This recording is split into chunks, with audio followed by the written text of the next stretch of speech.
Hey guys, मेरा नाम है खान और आप देख रहे हो लॉजिक ट्रेडिंग। इस वीडियो में हम बात करेंगे फेयर वैल्यू गैप के बारे में, जिसको इम्बैलेंस और इनएफिशिएंसी भी कहते हैं। और दूसरा हम बात करेंगे ऑर्डर ब्लॉक के बारे में। ये क्या होते हैं और इनको कैसे करके आइडेंटिफाई करें और इनके यूजेस कहाँ पर हैं। तो ये वीडियो काफ़ी इंटरेस्टिंग रहेगा, क्योंकि इन्हीं पॉइंट से आप आइडेंटिफाई कर सकते हो, अपनी एंट्री क्राइटेरिया को फाइंड कर सकते हो। और ये काफ़ी इंपॉर्टेंट चीज़ें हैं, क्योंकि स्मार्ट मनी कॉन्सेप्ट में जब हम एंट्री करते हैं तो हमें कुछ पॉइंट्स होते हैं, उनको ध्यान रखना होता है। और वही पॉइंट्स ये हैं, आपके फेयर वैल्यू गैप हो गया, जिसको इम्बैलेंस भी कहते हैं, आईएमबी, एफवीजी, इनएफिशिएंसी। सबका नाम अलग अलग है लेकिन काम एक ही है। और दूसरा होता है ऑर्डर ब्लॉक, क्योंकि ऑर्डर ब्लॉक पर ही हम एंट्री लेते हैं मोस्टली। और ऑर्डर ब्लॉक को कैसे आइडेंटिफाई करें और उसमें क्या क्या चीज़ें हमें देखना चाहिए कि एक्चुअल में वो एक वैलिड ऑर्डर ब्लॉक है या नहीं है। तो ये वीडियो काफ़ी इंटरेस्टिंग है। तो सबसे पहला जो पार्ट होता है इसका, वो है fair value gap. Fair value gap क्या होता है? जब मार्केट एक अनहेल्दी प्राइस एक्शन करता है, मतलब एक सडन मार्केट ऊपर जाता है और फिर उसके बाद में नीचे आता है। ऐसा नहीं कि एक सिंगल कैंडल, मतलब एक स्ट्रॉन्ग मोमेंटम होता है ऊपर की तरफ या फिर नीचे की तरफ, तो मार्केट आपको एक एफवीजी क्रिएट करता है, फेयर वैल्यू गैप क्रिएट करता है, और उसको वापस से दोबारा फिल करने के लिए मार्केट जाती है और फिर मार्केट नीचे आती है या फिर ऊपर जाती है। इस डायग्राम में आप देख सकते हो, फर्स्ट डायग्राम में अगर आप देखोगे, ये हमारा एक बुलिश स्ट्रक्चर है। मार्केट शॉर्ट टर्म के लिए नीचे आई थी यहाँ से, राइट, और उसके बाद में सीधा ऊपर गई। और ये वाली जो हमारी सेलिंग होती है, ये बेसिकली रिटेल ट्रेडर्स होते हैं, उनके थ्रू होती है बाइंग सेलिंग। और जो हैवी मोमेंटम होता है वो एक्चुअल में वहाँ पे जो इंस्टीट्यूशनल होते हैं वो वहाँ पे इन्वॉल्व होते हैं, उनकी बाइंग या सेलिंग होती है। तो इस केस में मार्केट बुलिश है, मार्केट ने क्या किया, एक शॉर्ट टर्म पुल बैक लिया और उसके बाद में ऊपर गई। ये जनरली इसको ब्रेक ऑफ स्ट्रक्चर भी बोलते हैं हम। और उसके बाद में क्या होता है, एक मार्केट पुल बैक लेता है नीचे की साइड में और फिर उसके बाद ऊपर जाता है।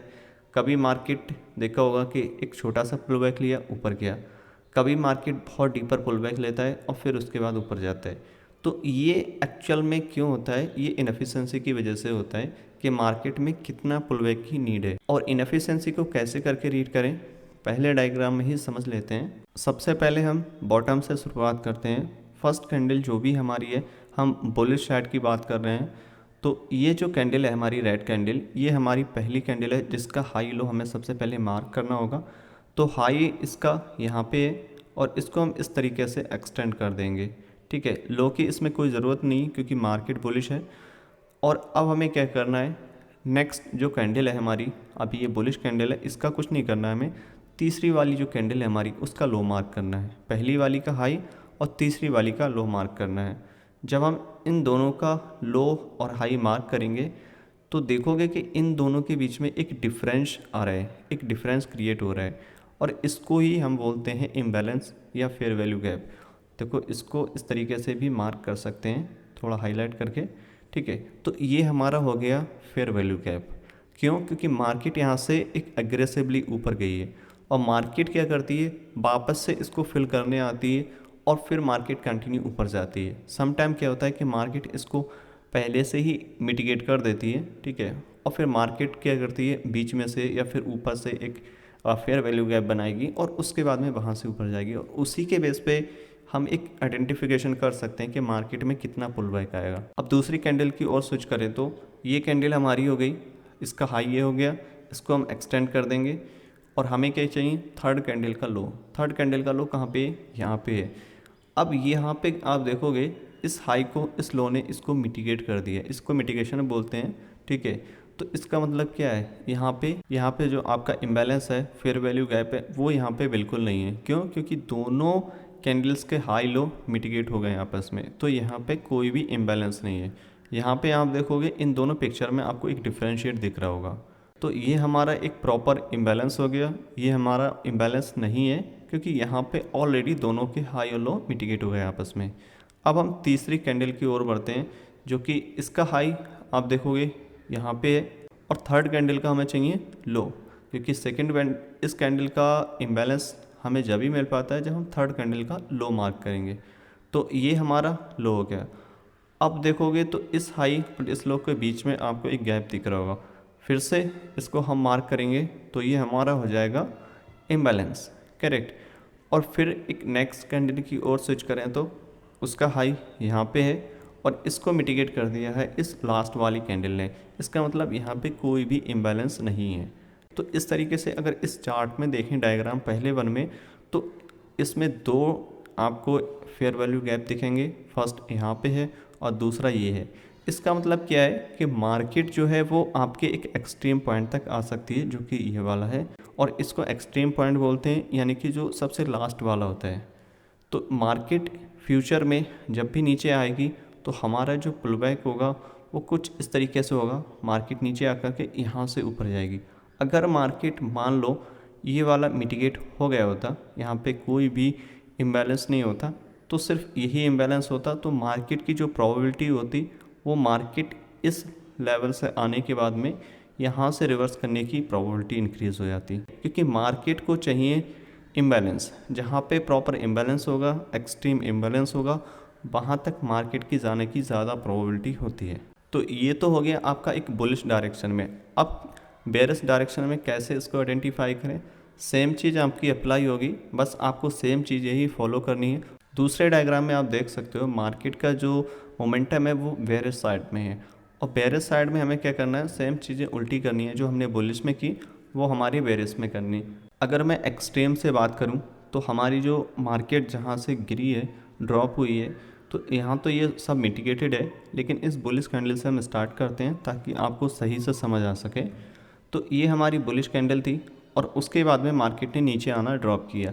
अब इसमें कैसे करके हम करेंगे, जो हमारी लास्ट वाली एक्चुअल में कैंडल है वो ये वाली है, और उसके बाद चाहिए हमें दूसरी कैंडल को हम कुछ भी नहीं करेंगे, थर्ड कैंडल का हमें हाई चाहिए। ये हम बेरिश कंडीशन की बात कर रहे हैं, तो हमारा जो गैप होगा वो यहाँ पे हो जाएगा और इसको हम बोलेंगे फेयर वैल्यू गैप, और ये हमारा बेरिश मार्केट में है और इसको हम बोलेंगे फेयर वैल्यू गैप।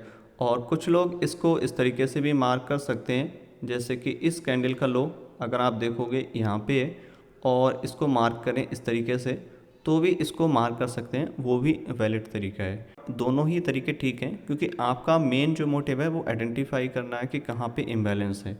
तो यहाँ पे ये इम्बैलेंस आपको मिला और ये आपका एक वैलिड इम्बैलेंस हो गया। अब चलते हैं नेक्स्ट कैंडल की ओर। नेक्स्ट कैंडल का हम लो मार्क करेंगे और थर्ड कैंडल का हम हाई मार्क करेंगे। तो थर्ड कैंडल का हाई यहाँ पे है, तो दोनों ही मिटिगेट हो चुके हैं। इसका मतलब यहाँ पे कोई भी इम्बैलेंस नहीं इन कैंडल स्टिक के बीच में। अब चलते हैं नेक्स्ट कैंडल के ऊपर। ये कैंडल का हम लो लेंगे और नेक्स्ट कैंडल का हम लेंगे हाई। तो यहाँ पे आप देखोगे एक माइनर सा इम्बैलेंस है, और इम्बैलेंस का कोई ऐसा नहीं होता कि बहुत बड़ा भी होगा छोटा भी होगा। इम्बैलेंस बड़ा हो छोटा हो, काम सबका सेम ही होता है। बहुत ज़्यादा बड़ा है तो ऐसा नहीं कि बहुत ज़्यादा हाई प्रोबेबिलिटी है, छोटा और बड़ा सब इक्वली काम करते हैं। इसमें कभी भी कंफ्यूज ये सोच के मत होना कि इसमें बहुत छोटा और इम्बैलेंस है, ये काम नहीं करेगा, इसको अवॉइड कर दो। हर एक इम्बैलेंस ज़रूरी है और ये प्रॉपर काम करेगा। मैं आपको लाइव चार्ट पे भी दिखाऊंगा अभी। तो ये हमारे इम्बैलेंस हो गया दूसरा। और तीसरा इम्बैलेंस आप देखोगे ये कैंडल का हमने लो लिया और नेक्स्ट कैंडल का हमने हाई मार्क किया, तो इन कैंडल स्टिक के बीच में ये वाला जो गैप हो गया ये इम्बैलेंस हो गया। तो बेयरिश मार्केट में और बुलिश मार्केट में कैसे करके आइडेंटिफाई करेंगे इम्बैलेंस, आपको समझ आ गया होगा। और जनरली ये चीज़ें जब भी काम आती हैं जब मार्केट का स्ट्रक्चर ब्रेक हो। ब्रेक ऑफ स्ट्रक्चर क्या होता है, चेंज ऑफ करेक्टरिस्टिक क्या होता है, मैंने वीडियो बना दी है ऑलरेडी, अगर आपने नहीं देखी तो आप देख लें, इससे रिसेंट वाली वीडियो उसी के बारे में है। तो मार्केट में ये आइडेंटिफाई करना आपको आ गया होगा कि फेयर वैल्यू गैप क्या होती है, इम्बैलेंस क्या होता है, इनएफिशिएंसी क्या होता है। ये अलग अलग नाम है लेकिन काम सबका एक ही है। तो ये होता है हमारा इम्बैलेंस।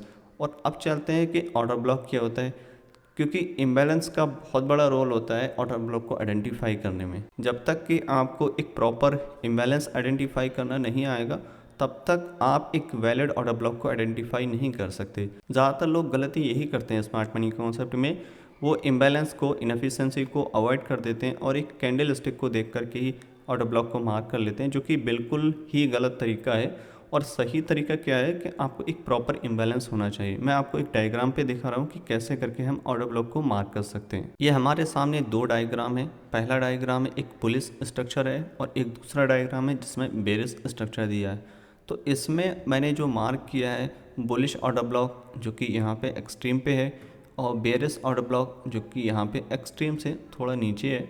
लेकिन कैसे करके इसको आइडेंटिफाई करें? पहली चीज़ आपको देखना होगा कि हमारा स्ट्रक्चर किस साइड में ब्रेक हुआ। अगर मार्केट बुलिश है तो मार्केट आपका इस साइड में ब्रेक होगा, ब्रेक ऑफ स्ट्रक्चर बोलते हैं इसको, आप जानते होंगे इस चीज़ को। और जब भी मार्केट ब्रेक ऑफ स्ट्रक्चर करेगी तभी हमको ऑर्डर ब्लॉक और इनएफिशिएंसी फाइंड आउट करनी है। उससे पहले हम ऑर्डर ब्लॉक नहीं काम करेंगे, क्योंकि उससे पहले ऑर्डर ब्लॉक की कोई भी वैल्यू नहीं होती, ज़ीरो वैल्यू होती है। जब तक मार्केट ब्रेक ऑफ स्ट्रक्चर ना करे तब तक ऑर्डर ब्लॉक और इनएफिशिएंसी की कोई भी वैल्यू नहीं होती। मार्केट ने स्ट्रक्चर ब्रेक किया और ब्रेक करने के बाद में हमें देखना होगा कि हमारा ऑर्डर ब्लॉक कहाँ पे है, और ये अलग अलग चीज़ें डिपेंड करेंगी। ठीक है, कभी आपको ऑर्डर ब्लॉक मल्टीपल दिखेंगे, कभी एक भी दिखेगा। मैं आपको एग्जाम्पल के लिए सिंगल कैंडल वाला ऑर्डर ब्लॉक की बात कर रहा हूँ यहाँ पे, और इसको हम कैसे करके आइडेंटिफाई करेंगे। ये आपका ब्रेक ऑफ स्ट्रक्चर हो गया, और ब्रेक ऑफ स्ट्रक्चर होने के बाद में मार्केट क्या करता है कि एक पुल बैक लेता है। मैंने बताया पुल बैक कहाँ तक लेता है, जहाँ तक उसकी इनएफिशिएंसी पॉसिबल हो या फिर ऑर्डर ब्लॉक हो। तो ऑर्डर ब्लॉक के लिए क्या चाहिए, हमें दो चीज़ें ध्यान रखना होती हैं। पहला कि मार्केट का ब्रेक ऑफ स्ट्रक्चर हो, दूसरा उस ऑर्डर ब्लॉक में क्या होना चाहिए, इनएफिशिएंसी होना चाहिए। और तीसरी चीज़ हमें आइडेंटिफाई करनी होती है, अगर मार्केट बुलिश है तो last selling candle before the buy वो हमारा ऑर्डर ब्लॉक होता है। इस केस में देखोगे तो सबसे जो एक्सट्रीम वाली कैंडल है वो हमारी जो है सेलिंग कैंडल है, ये वाली। तो ये हमारा एक्चुअल में ऑर्डर ब्लॉक है। क्यों? क्योंकि last selling candle before this by ये हमारा ऑर्डर ब्लॉक होता है। ये हम बुलिश ऑर्डर ब्लॉक की बात कर रहे हैं और इसी को हम बुलिश ऑर्डर ब्लॉक कहते हैं। इसका कैंडल कलर्स आपका रेड है। सम टाइम क्या होता है, इसका कैंडल जो है डोजी टाइप का भी बनेगा और सम टाइम बुलिश भी बनेगा, लेकिन वो डिफरेंट कंडीशन में अप्लाई होंगी चीज़ें। मैं आपको वो अभी लाइव चार्ट पे एग्जांपल दूंगा, लेकिन आप इस चीज़ को समझो कि एक्चुअल में ऑर्डर ब्लॉक क्या होता है और उसका काम क्या है। ये आपका ब्रेक ऑफ स्ट्रक्चर हुआ, मार्केट नीचे आया, ये हमारी लास्ट सेलिंग कैंडल हो गई बिफोर दिस बाय। और दूसरी चीज़ हमें यहाँ पे चेक करनी होती है कि यहाँ पे इम्बैलेंस है कि नहीं है, फेयर वैल्यू गैप है कि नहीं है। तो यहाँ पे देखोगे इन दोनों के बीच में प्रॉपर इम्बैलेंस है, इसका मतलब ये ऑर्डर ब्लॉक वैलिड है इस तरीके से। ठीक है, ये हमारा वैलिड ऑर्डर ब्लॉक है। अगर यहाँ पे इम्बैलेंस नहीं होता तो ये ऑर्डर ब्लॉक हमारा वैलिड नहीं होता, फिर हमें अपना ऑर्डर ब्लॉक एक्सटेंड करना होता। अब दूसरे इस डायग्राम में हम देखेंगे मार्केट बेरिश साइड में है और मार्केट ने क्या किया, ब्रेक ऑफ स्ट्रक्चर किया। और ब्रेक ऑफ स्ट्रक्चर होने के बाद में ही हमें अब क्या करेंगे, हम last buying candle before the sell, यानी कि इसका उल्टा करना है, जस्ट अपोजिट। तो इस पूरे स्ट्रक्चर ब्रेक होने के बाद इस पूरी सिंगल लेग में देखोगे लास्ट बाइंग कैंडल कौन सी है जिसके बाद मार्केट में ड्रॉप आया है। तो यहाँ पे देखोगे तो ये वाली कैंडल है जो एक्चुअल में लास्ट बाइंग कैंडल है, फिर मार्केट डाउन आया। और उससे पहले वाली कैंडल देखोगे तो यहाँ पे है। तो ये दो कैंडल स्टिक हैं जो लास्ट में लास्ट बाइंग कैंडल है बिफोर दिस ड्रॉप। तो हमने पहली वाली को क्यों मार्क नहीं किया, क्योंकि यहाँ पे अगर आप इनके इम्बैलेंस चेक करोगे तो यहाँ पे कोई भी इम्बैलेंस नहीं है। मतलब इस लो नेक्स्ट कैंडल का हाई यहाँ पे जो कि ऑलरेडी मिटिगेट हो गया, पूरा जो इनएफिशिएंसी थी, फेयर वैल्यू गैप था, वो फिल हो गया। इसका मतलब इस कैंडल का कोई काम नहीं है। अब हमें क्या होता है, एक नई कैंडल की ओर एक्सटेंड करना होता है जहाँ पे फेयर वैल्यू गैप भी हो और क्लीन ऑर्डर ब्लॉक भी हो। तो नेक्स्ट कैंडल स्टिक जो कि यहाँ पे है, अब इसमें क्या करेंगे हम, ये लास्ट बाइंग कैंडल है बिफोर दिस ड्रॉप, प्रॉपर इसमें इम्बैलेंस भी है। अगर आप यहाँ से मार्क करोगे तो भी ठीक है और यहाँ से करोगे तो भी ठीक है। दोनों केस में आपके पास में प्रॉपर इम्बैलेंस भी है, बुलिश कैंडल भी है बिफोर दिस ड्रॉप। तो यानी कि ये ऑर्डर ब्लॉक जो हमारा है वो प्रॉपर है। और ये ऑर्डर ब्लॉक आपका बीच में भी बन सकता है, ऊपर भी बन सकता है। इसीलिए मैंने थोड़ा सा डिफरेंस रखा इन एग्जाम्पल में ताकि आपको समझ आ सके, क्योंकि ऑर्डर ब्लॉक हमेशा इस टाइप से नहीं बनता, कभी कभी इस टाइप से भी बनता है, अलग अलग डिफरेंट सिचुएशन में। लेकिन एक्चुअल में क्या होता है ऑर्डर ब्लॉक, वो यही होता है। इन दोनों तरीके से ऑर्डर ब्लॉक क्रिएट हो सकता है और इसके अलावा भी हो सकता है, मार्केट इसके बीच में भी हो सकता है, यहाँ पे भी हो सकता है ऑर्डर ब्लॉक। बस हमें देखना होगा, आइडेंटिफाई करना होगा कि कहाँ पे लास्ट बाइंग कैंडल है बिफोर दिस ड्रॉप और उसके बाद में कहाँ पे इम्बैलेंस प्रॉपर है या नहीं है। सम टाइम क्या होता है कि मार्केट में 2-3 ऑर्डर ब्लॉक हो जाते हैं एक ही लेग में, तो उसको कैसे आइडेंटिफाई करें। वहाँ पे आइडेंटिफिकेशन का ये रहता है कि आपके पास में अगर 2 ऑर्डर ब्लॉक बनी है तो एक्सट्रीम वाला जो होता है, मतलब लास्ट वाला है, अगर आपके पास में यहाँ पे कोई भी एक पेरिस ऑर्डर ब्लॉक यहाँ पे बन जाता है तो आपको एंट्री जो लेनी है वो हाई प्रोबेबिलिटी जो रहता है वो एक्सट्रीम पे रहेगा। और इन सब के बारे में हम बात करेंगे नेक्स्ट जो भी हमारे यूट्यूब वीडियो होंगे उसमें बात करेंगे कि कैसे करके हम एक वैलिड ऑर्डर ब्लॉक को आइडेंटिफाई करें जो हमारी एंट्री के लिए कैपेबल हो। बट इस वीडियो में हम जनरल बात कर रहे हैं कि ऑर्डर ब्लॉक एक्चुअल में दिखता कैसे है और उसको आइडेंटिफाई कैसे करें, और इम्बैलेंस क्या होता है और इम्बैलेंस को कैसे आइडेंटिफाई करें। ये वीडियो काफ़ी इंटरेस्टिंग हो रही है, और अगर आप चाहें तो इन डायग्राम्स का आप स्क्रीनशॉट भी ले सकते हैं, दोनों डायग्राम्स का, आपका इम्बैलेंस वाला और आपका ऑर्डर ब्लॉक वाला, जो कि आपके लिए काफ़ी इंपॉर्टेंट रहेगा, और आप चाहें तो इसको दोबारा से देख भी सकते हो। तो चलिए मैं आपको कुछ लाइव एग्जांपल दिखा रहा हूँ जहाँ पे आप समझ पाओगे कि एक्चुअल में मार्केट में कैसे करके हम इम्बैलेंस और ऑर्डर ब्लॉक को आइडेंटिफाई कर सकते हैं। तो ये हमारा लाइव चार्ट है, यूरो यूएसडी का चार्ट लिया है मैंने। आप किसी भी टाइम फ्रेम में किसी भी करेंसी पेयर का चार्ट ले सकते हो। ये मैंने सिर्फ एग्जांपल के लिए लिया है ताकि आपको समझ आ सके कि एक्चुअल में आप कैसे करके इसको आइडेंटिफाई कर सकते हो। पहली पिक्चर में आप देखोगे मार्केट ने स्ट्रक्चर को ब्रेक किया, और ब्रेक होने के बाद में क्या करते हैं हम जनरली, हमें चाहिए हमारा ऑर्डर ब्लॉक मिटिगेट हो जाए और उसके बाद हम उसमें बाय देखते हैं। बट मैं यहाँ पे बाय सेल सेटअप नहीं दिखाऊंगा आपको, बस आपको ये बता रहा हूँ कि एक्चुअल में आप कैसे करके ऑर्डर ब्लॉक और इनएफिशिएंसी के साथ उसको फाइंड आउट कर सकते हो, एक वैलिड ऑर्डर ब्लॉक को आप फाइंड कर सकते हो। तो जैसे ही मार्केट ने स्ट्रक्चर ब्रेक किया, और मार्केट ने स्ट्रक्चर ब्रेक किया, हमारा जो ऑर्डर ब्लॉक था वो यहाँ पे था पहले, और मार्केट ने उसको फिल नहीं किया। क्यों ये वैलिड ऑर्डर ब्लॉक था? क्योंकि मार्केट के यहाँ पे आप देखोगे तो last selling candle before the buy यही है जो कि इस पॉइंट पे है, ठीक है। तो मार्केट ने ये लास्ट सेलिंग कैंडल थी और ऊपर गई, लेकिन इसको मिटिगेट नहीं किया। यहाँ पे प्रॉपर आप देखोगे तो प्रॉपर इम्बैलेंस भी है जो कि यहाँ पे है, तो प्रॉपर इम्बैलेंस भी है, लास्ट सेलिंग कैंडल है before this by move. Market यहाँ पे आती है, टैप करती है और हम यहाँ पे बाय कर सकते हैं। लेकिन मार्केट ने क्या किया, मार्केट और ऊपर चली गई। अब जैसे ही मार्केट ऊपर गई तो और भी नए ऑर्डर ब्लॉक यहाँ पे क्रिएट हुए, जो कि पहला यहाँ पे हुआ और दूसरा यहाँ पे हुआ। फिर क्या हुआ, मार्केट ने फाइनली एक एक्सट्रीम ऑर्डर ब्लॉक को टैप किया और फिर उसके बाद मार्केट ऊपर चली गई। पहले वाले ने क्यों रिएक्शन नहीं दिया, यहाँ से क्यों मार्केट ऊपर नहीं की? क्योंकि अगर आप देखोगे मार्केट ने जैसे स्ट्रक्चर ब्रेक किया, एक छोटा सा पुल बैक लिया यहाँ पे। और दूसरा ये कि आपको ध्यान रखना होगा कि मार्केट में जो भी पुल बैक हो रहा है वो वैलिड है या नहीं है।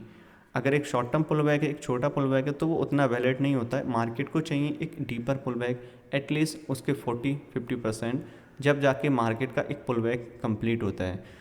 तो यहाँ पे इसलिए ये वाला फेल भी हो गया, और उसकी वजह दूसरी ये भी हो सकती है कि यहाँ पे एक्सट्रीम ऑर्डर ब्लॉक है, और एक्सट्रीम ऑर्डर ब्लॉक जो होता है हाई प्रोबेबिलिटी होता है। तो ये 2-3 फैक्टर होते हैं जिसकी वजह से ऑर्डर ब्लॉक कौन सा बाय जाएगा या सेल जाएगा, ये डिपेंड करता है सिचुएशन पे। लेकिन इसके लिए हम एक अलग टॉपिक पे वीडियो बनाएंगे इसके लिए कि कैसे करके हम एंट्री आइडेंटिफाई कर सकते हैं और कैसे करके हम उस वैलिड एंट्री का एडवांटेज ले सकते हैं। तो ये हमारा एक पहला ऑर्डर ब्लॉक हो गया, यहाँ पे प्रॉपर इम्बैलेंस है आप देखोगे, और यहाँ पे भी हमारा ऑर्डर ब्लॉक हो गया। कुछ लोग गलती ये करते हैं कि वो इसको ऑर्डर ब्लॉक मान लेते हैं, उनको पता तो है कि क्या होता है कि last selling candle before the buy, वो ये वाला पूरा मार्क करके बैठ जाएंगे। बट रियलिटी में ये लास्ट सेलिंग कैंडल आपका ऑर्डर ब्लॉक नहीं है, ये ऑलरेडी मिटिगेट हो चुकी है। दूसरा, इसमें कोई भी इनएफिशिएंसी नहीं है, ठीक है। तो हमारा जो वैलिड ऑर्डर ब्लॉक है वो यही पॉइंट होगा। और कुछ लोग यहाँ पे मार्क कर लेंगे, कुछ इसको भी मार्क कर लेंगे, कहीं से भी रैंडमली भाई मार्क कर रहे हैं। बट ऐसा आपको नहीं करना है। मार्केट का ब्रेक ऑफ स्ट्रक्चर होना चाहिए उसी डायरेक्शन में, उसके बाद में इनएफिशिएंसी होना चाहिए, लास्ट सेलिंग कैंडल होने चाहिए बिफोर द बाय, और फिर उस एरिया पे हम उसको बाय कर सकते हैं।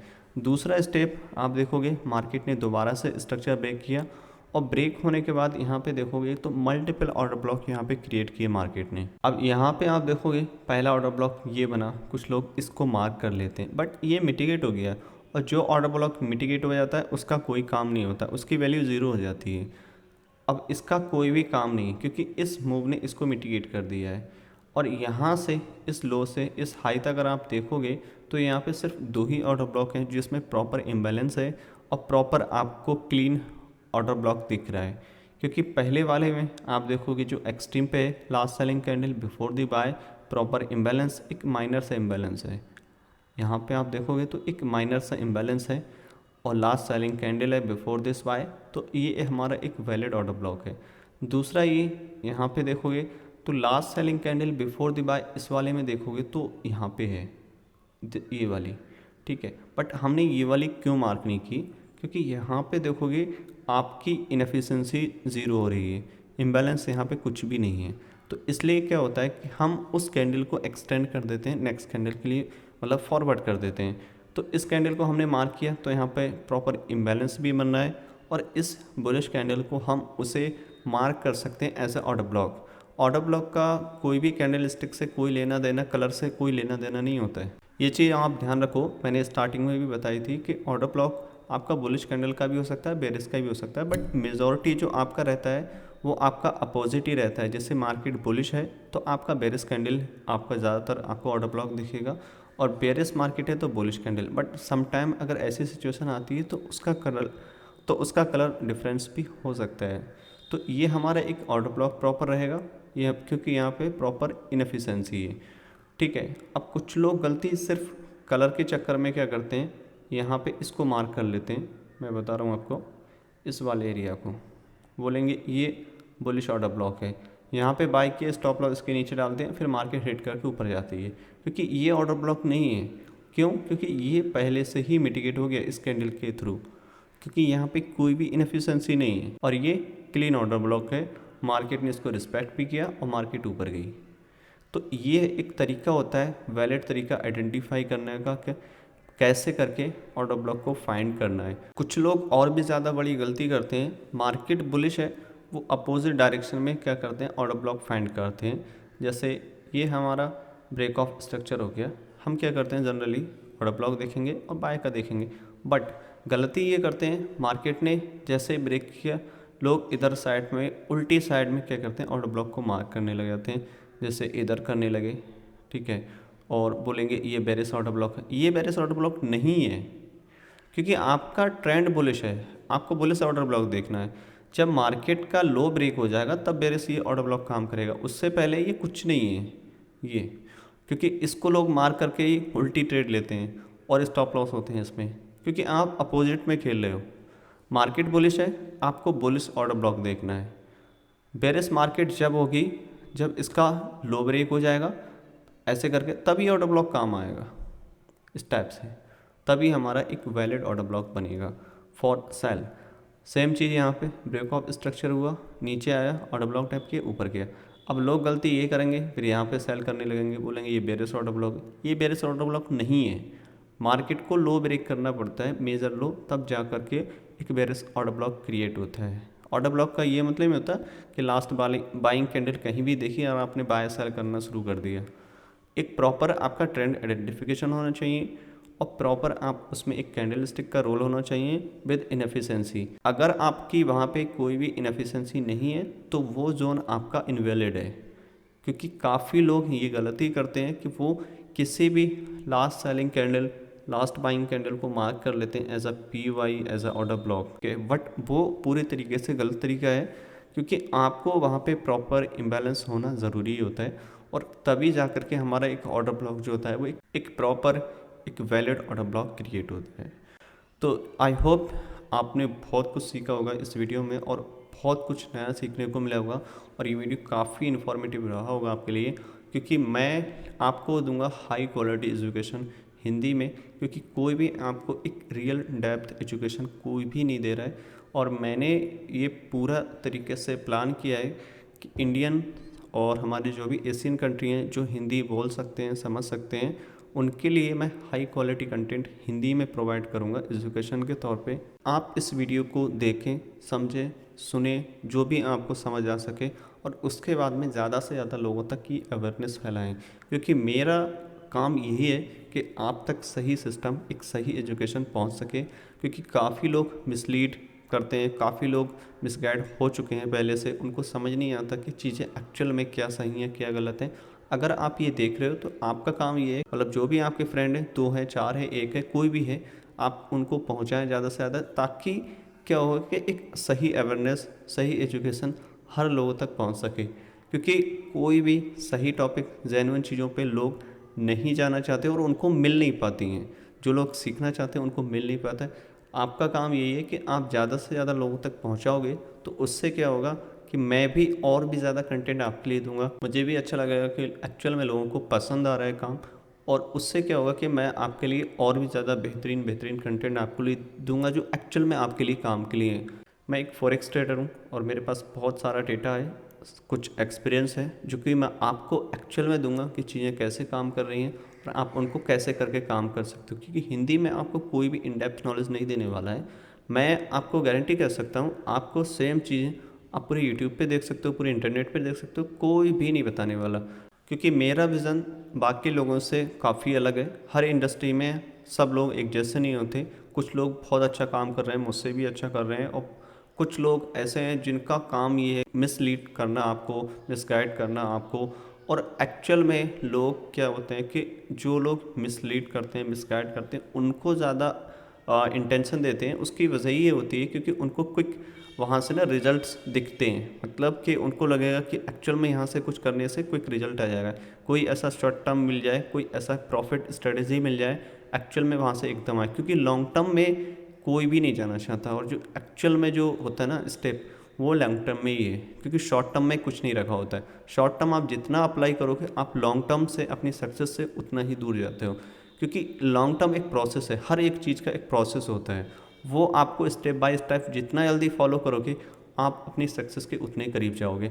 और जितना आप शॉर्टकट अप्लाई करोगे, जितना आप शॉर्टकट ढूंढोगे कि मुझे कोई ऐसी स्ट्रेटेजी मिल जाए, मैं गारंटी से कह सकता हूँ आप 2 साल, 3 साल, 5 साल भी ऐसे लग रहोगे, कुछ भी नहीं होने वाला। क्योंकि शॉर्ट टर्म में कुछ भी नहीं होता है। शॉर्ट टर्म जो होता है टेम्प्रेरी सोल्यूशन होता है। अगर आपको चीज़ें लॉन्ग टर्म करनी है तो लॉन्ग टर्म ही सोचना पड़ेगा और लॉन्ग टर्म ही काम करना पड़ेगा और लॉन्ग टर्म ही प्लान आपको करना पड़ेगा, और हाई क्वालिटी एजुकेशन भी आपको चाहिए होगी। मैं आपको फ्री ऑफ कॉस्ट दे रहा हूँ, कोई भी यहाँ से चार्जेस नहीं कर रहा हूँ। लेकिन आपको बस यही करना है कि ज़्यादा से ज़्यादा लोगों तक की अवेयरनेस फैलाओ, लोग समझ सकें और इसका यूज़ कर सकें। तो इस वीडियो में इतना ही, और आई होप ये वीडियो आपको पसंद आएगा, और मैं बहुत जल्द एक नई वीडियो लेकर आऊँगा। तब तक के लिए हैप्पी ट्रेडिंग।